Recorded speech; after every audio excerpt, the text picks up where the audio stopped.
News కి స్వాగతం.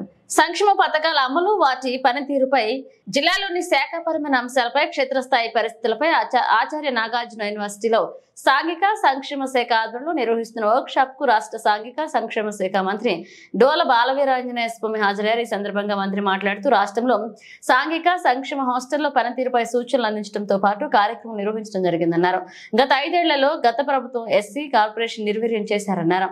గురుకుల పాఠశాలలు ఎస్టీ హాస్టల్స్ తో బోర్డులు కూడా లేని పరిస్థితి ఉన్నారు. రాష్ట్రంలో ఆర్థికంగా లోటు ఉంది, అయినా కానీ అభివృద్ధి చేయాలనే లక్ష్యంతో ప్రభుత్వం అడుగులు వేస్తుందన్నారు. విద్యార్థులు 100% రిజల్ట్స్ వచ్చేలాగా శిక్షణ ఇవ్వాలన్నారు. మంచి శిక్షణ ఇచ్చి నీట్ ఐఐటి కోచింగ్ ఇవ్వాలన్నారు. ఒకటి శాఖవరంలో మా ప్రభుత్వం ఏర్పాటు చేయడం జరిగింది.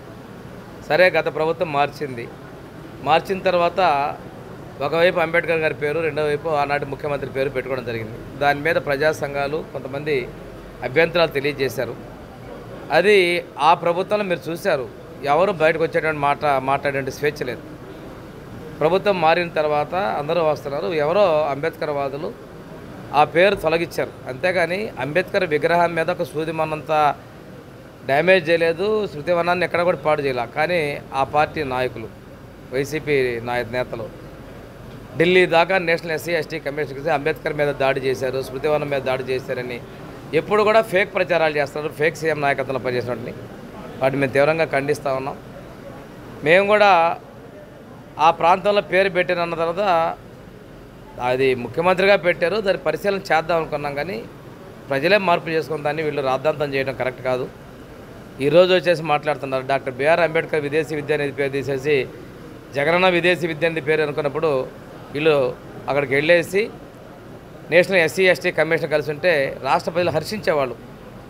డాక్టర్ సుధాకర్ లాంటి, డాక్టర్ కిరణ్ లాంటి వాళ్ళు చనిపోయినప్పుడు వీళ్ళ పని చేస్తుంటే హర్షించేవాళ్ళు. ఎస్సీ ఎస్టీ కాలనీలో కట్టుకున్న ఇళ్ల బిల్లులకి ఇవ్వకుండా ఆపేసిన రోజు వీళ్ళు ఎస్సీ ఎస్టీ కమిషన్ కలిసి ఉంటే ప్రజలు హర్షించేవాళ్ళు. ఇవన్నీ వదిలేసి చెప్పిందే 10 సార్లు చెప్పి వాళ్ళు రిజిస్టర్ చేయాలని ప్రయత్నాలు చేస్తున్నారు.